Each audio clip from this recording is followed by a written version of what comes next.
Hi guys! Konnichiwa! Graduation day. Ang mga person pabunggahan na ng makeup with matching curly hair. Gagraduate lang. Akala mo magdidibong ang aurahan. Samantalang kami noon, lipstick at foundation lang, okay na. So ayan, tatlo nga ang aming graduating ngayon. Sabay-sabay sila. Alas 5 nga ng umaga, gumising na kami para mag-asikaso. Dahil sabi nga ng kanilang mga teacher, bago mag-alas 6 ng umaga, kailangan nasa school na. Napakaaga, diba? Mas mainam ng maaga kaysa ma-late. Mahirap na at baka mawalan pa ng upuan. Katulad ng practice, sa lapag na lang kami nakaupo. Andito na nga kami sa school, pinasuot ko na nga sila ng kanilang toga dress para picturean dahil mamaya marami ng estudyante, siksikan at baka hindi na sila makuhaan. Ayaw pa nga sana nitong dalawa dahil sa room na daw sila magsusuot ng kanilang toga. Abay sabi ko mamaya marami nang magpipicture, hindi na sila makukuhaan ng maayos. At ayan, ang dami na rin upuan, mukhang hindi na tayo sila pag-uupo. What? Char, grabe guys, kaya aga-aga ramdam mo na agad ang init ng panahon. At ito, pilapil pa nga ng isa, wala nang patumpik-tumpik pa, 7:30 nagsimula na silang magmarcha. Nako, hindi ko na naman nakuha ng maayos ang paglalakad nila kasama ng kanyang partner. Dahil nung nakaraang practice, nagreklamo sa akin yan dahil hiningi niya nga yung pagmarcha nilang magpartner. Sabi ko hindi ko sila nakita, kaya hindi ko sila nakuhaan. Abay, nag-aburido, ba't daw hindi ko daw nakuhaan?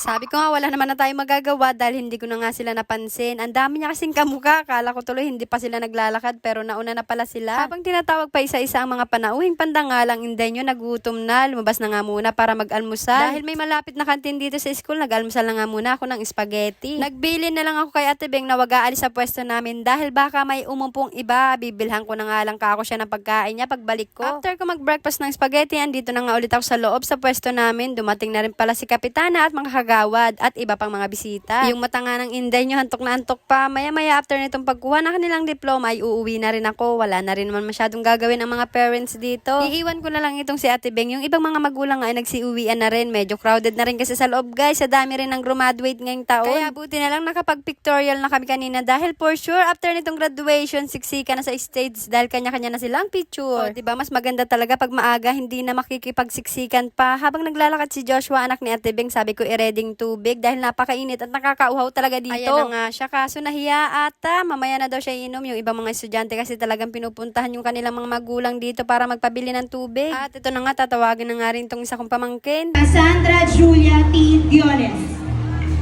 Napakahaba ng pangalan, no? Isang beses nga nagreklamo yan, guys. Ba't daw napakahaba ng pinangalan sa kanya? Pwede naman daw Julia lang. Oo nga naman, ewan ko rin ba sa nanay niya din, ba't may pa-Cassandra pa? Buti na nga lang din yung mga kapatid niya lalaki, hindi na ganun kahaba ang mga pangalan. Napakatamad pa naman nung isa magsulat.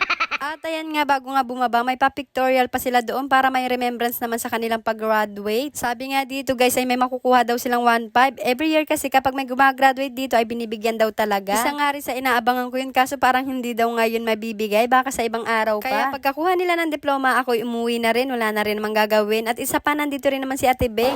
Bye, Flamingo!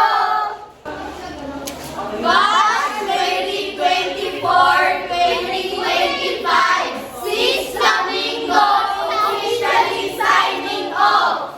Muntik na sila magsabay-sabay, diba? At bago pa nga matapos itong aking mini vlog guys, don't forget to follow, like, and share. Thank you for watching! Bye-bye!